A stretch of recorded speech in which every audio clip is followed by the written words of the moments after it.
and welcome to virtualsheetmusic.com and livingpianos.com. I'm Robert Estrin, and today's question is, when was music first written down? Boy, this is a great question. Because there's so much music from centuries ago, you feel like we know all the music that was ever played, but it's far from the truth. As a matter of fact, through most of history, music was not written down. We don't really know what people played in antiquity, with the songs they sang and the beats they pounded on their drums and all the rest of it. But actually, written music goes back further than you think. There were primitive types of writing that at least had notes, certain degrees of scale degrees, going back to ancient Rome and Greece. In fact, in ancient Greece, and as long ago as the 6th century, there was some type of writing. Now, the early writing of music was really just reminders of how to sing the songs, more or less.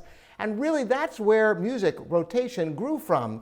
And our system really has its roots in the 11th century, growing from Gregorian chant in the church, plain song, taking liturgical text and singing it.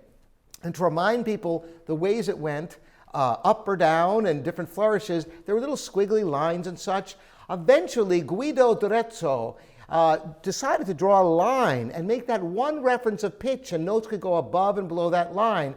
That eventually got to a point where there are 4 lines, and if you've ever seen some of the Gregorian chant notation, it's a very interesting, it's evocative of modern notation, but not quite. It doesn't have bar lines, it doesn't really have the same rhythmic accuracy that we have today. It wasn't until the end of the 17th century that modern notation, as we know it, was really flourishing. So again, to recap, ancient Greece, going back to the 6th century BC, by the way, ancient Greece, make a note of that, there was some attempt at writing down ideas that could be translated so people could remember them musically. But it wasn't until really the 11th century with Gregorian chant and the 4 lines, and finally by the end of the 17th century, we have modern notation as we know it today. Thanks for the excellent question, and keep them coming in. I'm Robert Estrin here at virtualsheetmusic.com and livingpianos.com.